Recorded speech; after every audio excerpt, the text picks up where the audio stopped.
Her Mind, Her Strength, the podcast that delves deep into the intricate and often overlooked world of women's mental health. We speak to women who share powerful stories, expert insights, and candid conversations. Her Mind, Her Strength is not just a podcast. It's a testament to the incredible power of women and the pivotal role we play in our world. We invite you to be a part of this vital conversation. So, whether you're a woman navigating the maze of life or someone who cares deeply about the women in your life, you found a community here. Hello and welcome to episode 5 of Reimagine Mental Health. I'm Katie Katapodis and you're listening to Reimagine Mental Health with Investec Life. Today, we talk about Her Mind, Her Strength, and I'm sure that title gives it all away because that's exactly who we are, ladies, is it not? It's our mind, it's our strength. And we're talking about women today. We delve into the very deep and intricate world that is often overlooked when we talk about women's mental health particularly. Because aren't we supposed to be everything to everyone all of the time and give 100% of ourselves 100% of the time? And often it's just not possible. I'm joined by 3 outstanding women today. Let me start by introducing them. Our first guest today is Ofentse Pitse. Ofentse, it is amazing to meet you. Thank you. I love the work that you're doing. Ofentse is the first Black South African woman to conduct an all-Black orchestra and has placed South Africa on the map. Thank you so much for joining us. Candice Gilbert, Head of Distribution at Investec Life. Thank you, Candice, for joining us. Also, a former swimmer for South Africa. Dr. Manga, we have wanted to have you on our podcast for a long, long time. Your ears must have been burning because every time we spoke about guests, your name came up, and then we just tried to find the most perfect slot for you and the most perfect panel, and we believe that this is it. This is Reimagine Mental Health. But Ila, I'm going to start with you because you said something fascinating before the microphones were switched on about mental health and using that terminology. I'm really grateful that mental health is coming to the health conversation. But if we think about the term mental health, what is it even saying? As if mental health is separate from our emotional health, which is separate from our physical health. And once again, it speaks to the separation of the way that we relate to ourselves and the way we relate to each other, and the way we relate to health when we talk about mental health. Are we not speaking about emotional health, which is really opening up a whole new conversation, isn't it?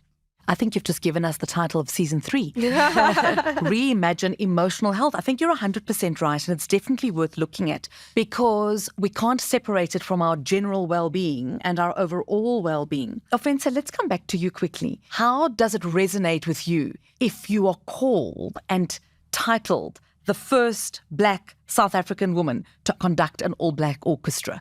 Is it a title that you own, or do you think that as women we need to be past that now? It's a title that I tried to run away from, right? I think in the first few months when the articles came out, and I was just like, this is quite cool, right? But then there was a responsibility, right, that I noticed that I have to take on. When you're seen as female, first and foremost, it's like, okay, you can't do the complex stuff.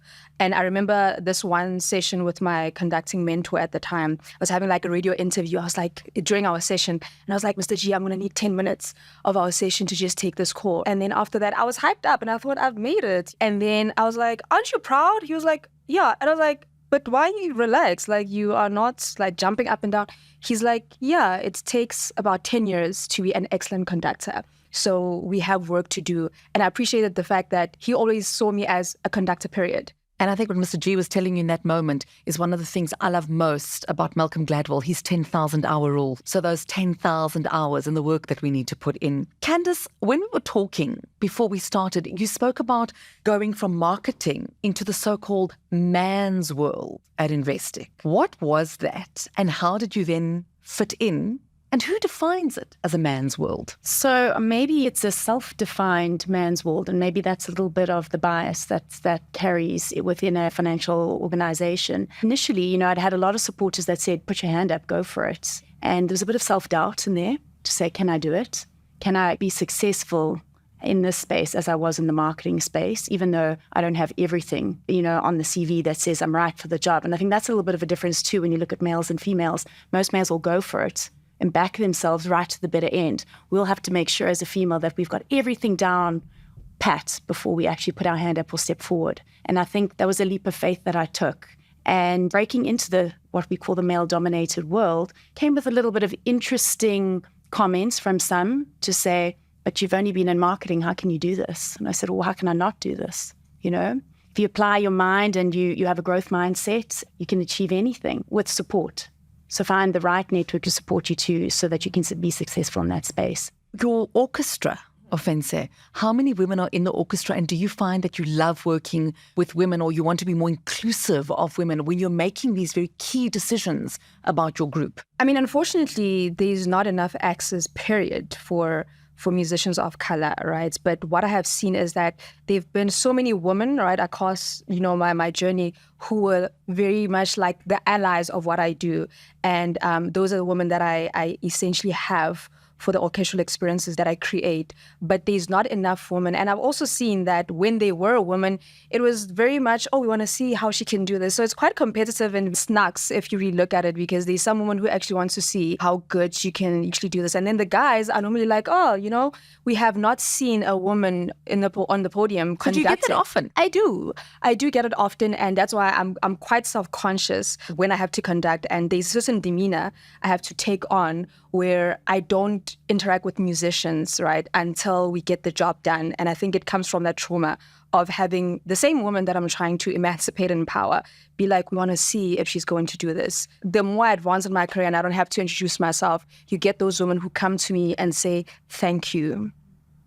Thank you that you exist and you're doing what you do. And those are the moments that when I get back to the hotel, I just cry, because I'm just like, okay, finally, there's words of encouragement. What I love about what you're saying is that you are not accepting the gender norm, which is that orchestra conductors should be a particular gender. And in fact, do you even want it to be an issue anymore? It sounds very much that it shouldn't even be an issue. In fact, for all four of us sitting around this table today, it doesn't matter. It shouldn't matter. But when it does, Ila, that level of stress and pressure that it puts on, do you think we live with stress and pressure anywhere in this world, but is it exacerbated because of that?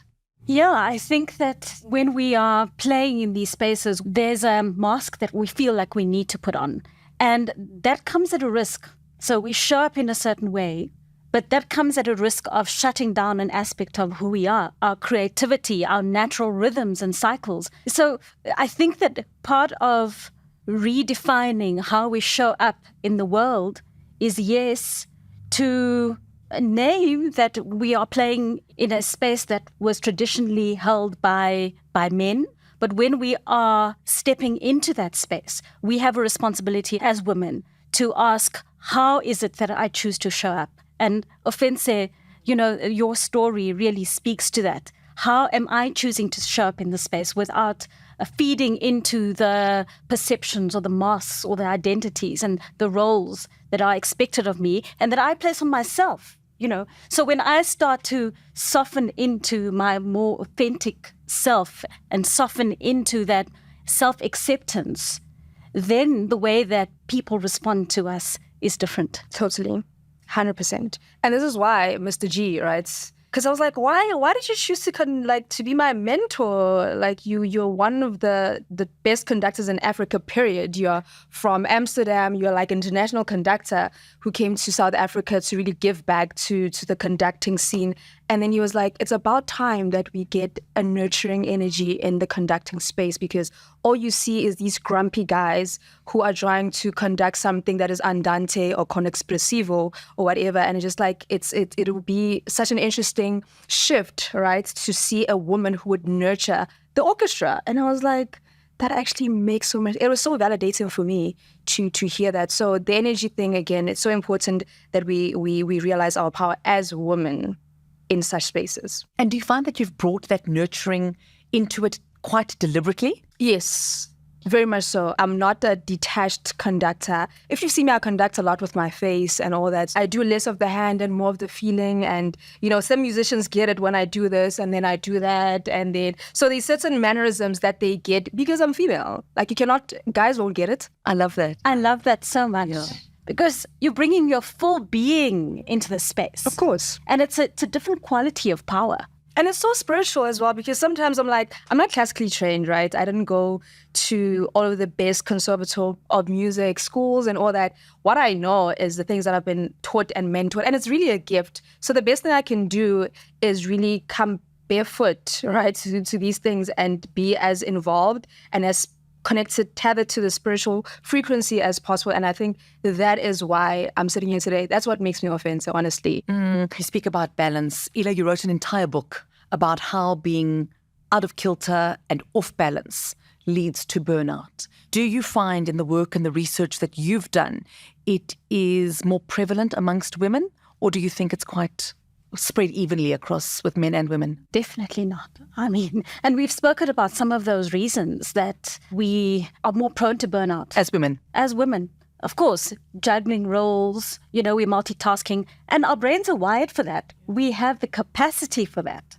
But as I was talking to earlier, I think it's really important that as women, we honor how we are governed so strongly by our rhythms and cycles. Please expand on that. What exactly do you mean when you say governed by our rhythms and cycles? We forget that we are natural beings, that we are not separate from nature. So we see rhythms and cycles everywhere in nature. Day and night, the moon cycle, the circadian rhythms. Autumn, winter. We are governed by our connection with nature. So yes, we often think of cycles in terms of our menstrual cycle. That's just one cycle. Of course, the circadian rhythm has a powerful impact on our health, our mental, emotional well-being, but we also have cycles within cycles. So within every day, we have what we call these ultradian rhythms, 90-minute cycles that, we have a peak in energy and then it drops again. So that's just an example of cycles within the day. If we had to look at our menstrual cycle, which is what we call the infradian rhythm, we are metabolically, emotionally, neurologically different in every phase of our menstrual cycle. So that means we have different needs. Our brains work differently. We're tapped into different feelings and emotions for a good reason. So when we start to understand the feminine makeup, the psyche, and we can work with those rhythms, it can be incredibly empowering. And that is part of how we can take care of ourselves, the way that we can harness very powerful, creative, nurturing energy that we have. So, even when we speak about balance, Katie, that's another issue I have. I have a big problem with the English language. Clearly. Tell us more. The idea of balance is not just a steady state. It requires that we are fluctuating all the time, because we are. And in our current reality, come on, balance? No. Does that really exist? No. And so we are living in a time where everyone's shaking their heads now. We're required to master the idea of work-life integration. Okay, it's all here. And that requires a different skill set of really fine-tuning our awareness of what is going on here. Where is my attention now? Can I be present right now? And then can I break out of that cycle so that I can then focus on something else?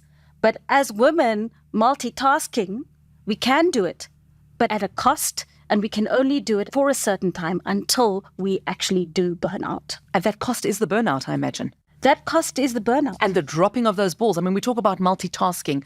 I feel often, and I don't know if you do too, ladies, but a juggling of the balls, and you're constantly thinking, please, God, don't let one of them fall and crash. And that is a habit. That Yes. juggling becomes a habit. And when they fall and crash, we're very disappointed in ourselves. Definitely.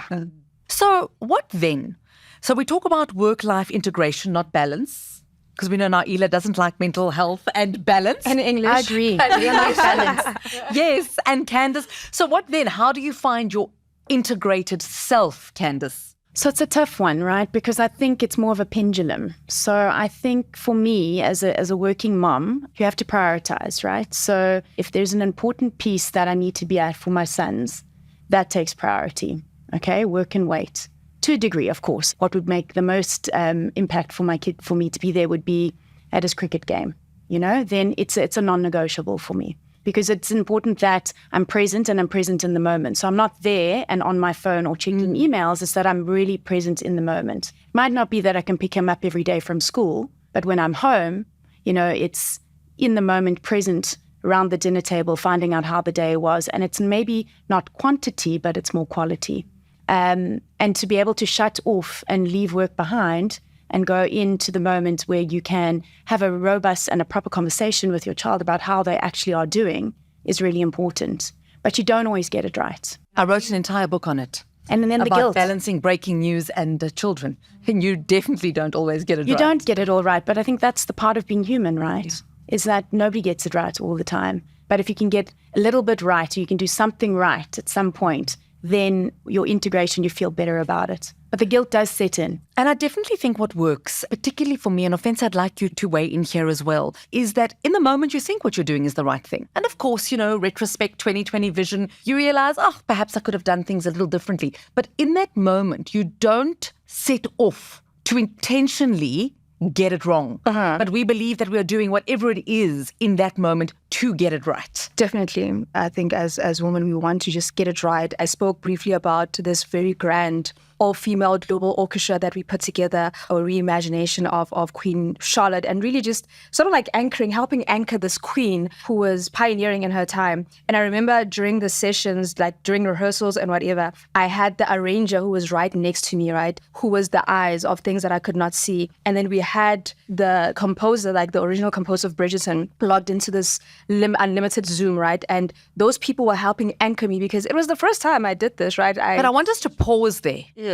As I want us to really take in what you have just said, because we have a very famous person amongst us here. When Ofentse flippantly says, for Queen Charlotte, it's that Netflix spectacular Queen Charlotte. It is the spin-off of Bridgeton, Queen Charlotte. It's Shonda Rhimes, Queen Charlotte. So it's just a pause to recognize the magnitude of that moment. So when you say, it was the original creators of Bridgeton who were just anchoring me, that's a big deal in that moment. And really, we want to take this minute just to applaud you and say, wow. So now you understand how I find it hard to live into the magic of what I'm doing, because it's like the next thing. I literally did this whole thing. I was like, okay, flying to Cape Town, have to do the African version of Queen Charlotte on the top of Table Mountain. And even after that, I could not take it in, because then it's like, what is the next thing a female can do? What am I conquering next? Exactly. So even now, I just said that as though it was a passing thing, as though it's not a big deal. It's a big deal. It's a huge deal. Ela, I want to bring you here in quickly. We're moving so quickly through life that even these big momentous moments, are we taking the time to process them?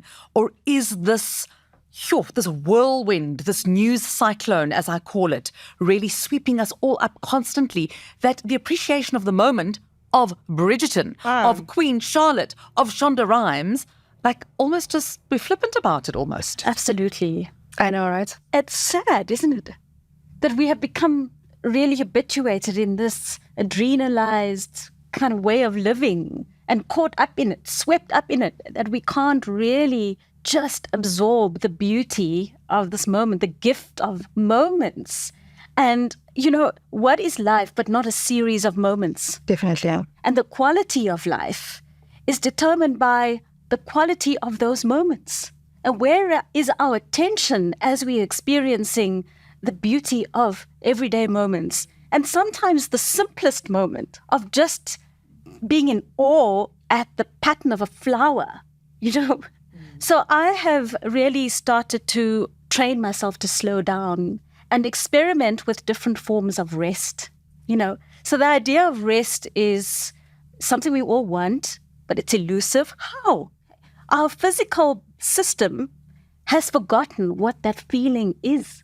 So when I'm working with a patient, I teach everybody how to just listen to their breath, to slow down their breath, to start feeling their bodies again.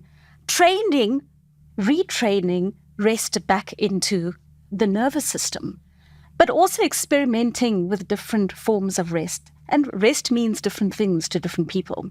Also, depending on where is your attention most of the time. Okay, so if you're sitting at a desk and your energy is very focused mentally on mental tasks, then your form of rest could be something that is more physical, that involves movement of your body.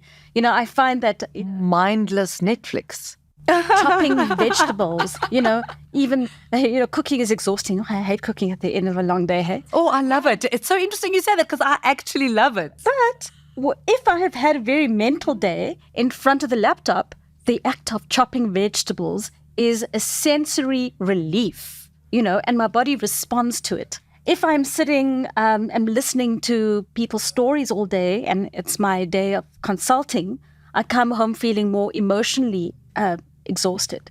And then sometimes just shifting my attention to a different kind of mental task is a form of rest. So I think we also need to start getting creative about what rest means. How do you rest? Candice?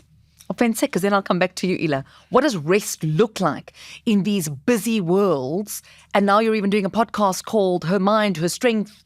What's her rest? So for me, if I'm sitting at a computer and I'm all day mentally drained, I need exercise. And for me, it seems strange, but it actually is rest. It's invigorating for me to go and do something. It's very vigorous exercise, but I feel like I have achieved something. I can go home and then relax. And relaxing might be sitting around the table, having a conversation with my family with a nice glass of wine. That might be rest for me. Or it might be putting my feet up on the couch and enjoying a mindless Netflix movie. Or listening to a fantastic podcast. Yeah. There we go. Or listening to some beautiful classical music. Exactly. Ofentse, you? I have to force myself to be part of the 5 a.m. club. So just like Candice, I have to just be like, okay, sneakers on, running shoes actually on, and let's just go. Phone is not going to be on until I actually come back, right? And then a pleasure of mine, which is actually part of my work as well, is that I'll spend 2 hours on the piano, which stimulates my brain. So learning stuff and then just figuring things out. And then I'll start my day. So my day, I force myself to start my day like at 9 a.m. after waking up at like 5 a.m. This idea of switching off is interesting, as if it's possible. It's not. It's not possible. No. And we put pressure on ourselves to, sit and meditate and have no thoughts.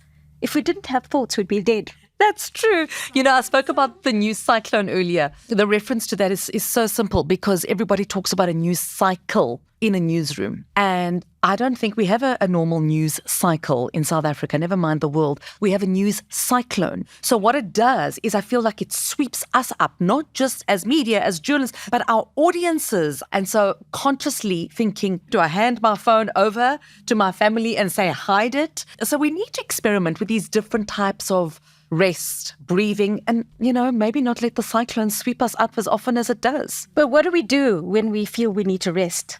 We scroll, and This is not a rest. And so we're bombarded with images, with news that is just relentless. And our nervous systems are not wired to hold the intensity and the pain and the horror of what we are experiencing through news. How does it manifest then, medically and physically? Once we somatose all of this scrolling and the visuals and the audio? We have different mechanisms to deal with overwhelm. So the first mechanism is when the body produces adrenaline and cortisol. So we gear up, and it gives us all this adrenalized energy and it changes our heart rate. Our heart rate goes up, our breathing changes, our muscles become tense. And we can sustain that kind of energy for a while until we burn out. And the body is very forgiving, so we can be in that state for a very long period of time, actually. But what I have noticed is happening, especially post-COVID, is that we are defaulting to another stress response, which is the freeze response. And the freeze response is incredibly protective. Okay? We want to withdraw, and we shut down from the sources of support within our bodies, sources of support between each other. We socially isolate. And is that why you said post-COVID, Ila? Because we were so used to just being alone in a room with maybe one, if we're lucky, 2, 3 other people and not getting out of our space. Is that why? I think that's part of the reason. Absolutely.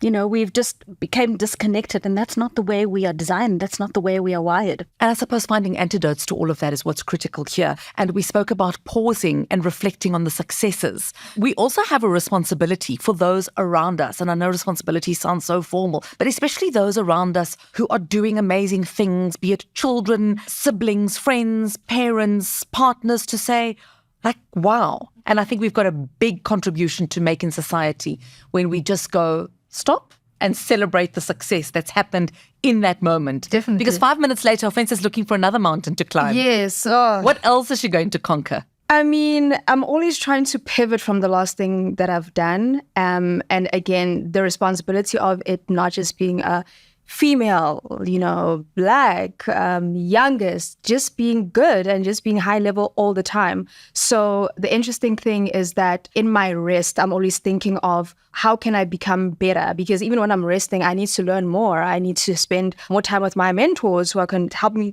know how to conduct. I have to read, which is also something that takes a long time, right? I have a question for all of you as we end. Your message to your 16-year-old self, knowing what you know today, knowing the journey that you've traveled, the people that you've met, the trials, the tribulations, what would you tell 16-year-old Ila Candice Ofentse?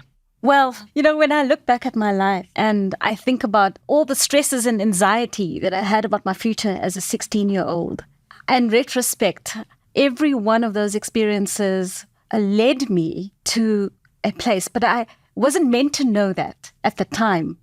But when we can just trust that we belong to something that is far greater than we can ever imagine, that we are held as part of the great mystery of all of life. And I know that may sound a little bit esoteric, but I truly believe that we are part of something that is so magnificent, and that we are always guided, that there are little synchronicities and little steps along the path and little cues. And when we can trust our hearts, and in that moment when we just have a visceral sense of the rightness of things, and we step towards that, the path unfolds as we walk it. Oh, I love that. Candice? Beautiful. If I track back to when I was 16, I was in the midst of my swimming career. Okay. And at the time it was all or nothing, right? It was an incredibly important piece in my life, and it was going to set me up for the rest of my life. I probably put a lot of pressure on myself, which looking back now it was undue. You sweat the small stuff. I would say don't sweat the small stuff, because it all works out in the end. Don't worry about the destination, worry more about the journey in terms of how you're going to get there and what you learn along the way and the experiences you have, and take those in and believe in yourself more, because eventually, it all works out in the end. And yes, those learnings probably have created the person I am today, but probably took away from a little bit of my childhood, because there was so much pressure placed on myself to perform. Lovely. Ofentse? It's like a breathstroke at a time. Exactly. I want to say something quite smart that combines the two ladies here and myself. There's a principle, actually, very interesting principle, right, in the opera and classical music world. It's called the anchoring of the breath, right? So in order to hit a certain note, you have to anchor a breath. So you will see certain musicians in opera, even Pavarotti, before he will reach that B flat natural in Nessun Dorma, he will do something where he does this. So he's anchoring, he's placing his feet in such a way that he can reach that note easily. And with me, I would say that if I learned how to anchor the breath, I would have been more present in the moments, because I think that's the basic principle really of my world, is that when you anchor the breath, you preempt the next thing, basically, instead of worrying about, the previous few bars that you did not get right. So you kind of always look to the next note, to the next achievement, to the next big thing. I love it. I love it because you talk about synchronicity, Ila, but each one of you has said something very, very similar. And in fact, if I were to tell my 16-year-old self something, it would be very similar to you. Stop worrying so much. Enjoy the journey. It all works out in the end. And of course, it's not the end, but it all works out at some point. Ladies, thank you so much. This has really been a wonderful discussion. I hope, Ila, that we can take some of your learnings. We are so inspired by you, Ofentse. Please let us know about these great big things that are coming your way. It is no small feat to to have achieved what you have achieved. And for us to know that you're flying that South African flag just so high, I absolutely love it. It's exactly what this podcast is all about. It's about celebrating who we are as women and, everything that comes with that, the challenges, the achievements, because it's all part of that journey. Candice, thank you so much for sharing with us today. And we hope to be able to have further conversations where we talk about the journeys that we have while remembering to anchor the breath. Thank you. This brings us to the end of today's episode of our Reimagine Mental Health podcast series, brought to you by Investec Life, an authorized FSP and licensed insurer. If you would like to listen to the next episode, please subscribe to Investec Focus Radio SA wherever you get your podcasts. Until next time, goodbye from me, Katie Catapodis, and the Investec Life team. The views expressed are those of the contributors at the time of publication and do not necessarily represent the views of the firm and should not be taken as advice or recommendations. Investec Bank Limited, an authorized financial service provider and registered credit provider. Investec Life Limited is a licensed life insurance company and an authorized financial services provider. T's and C's apply.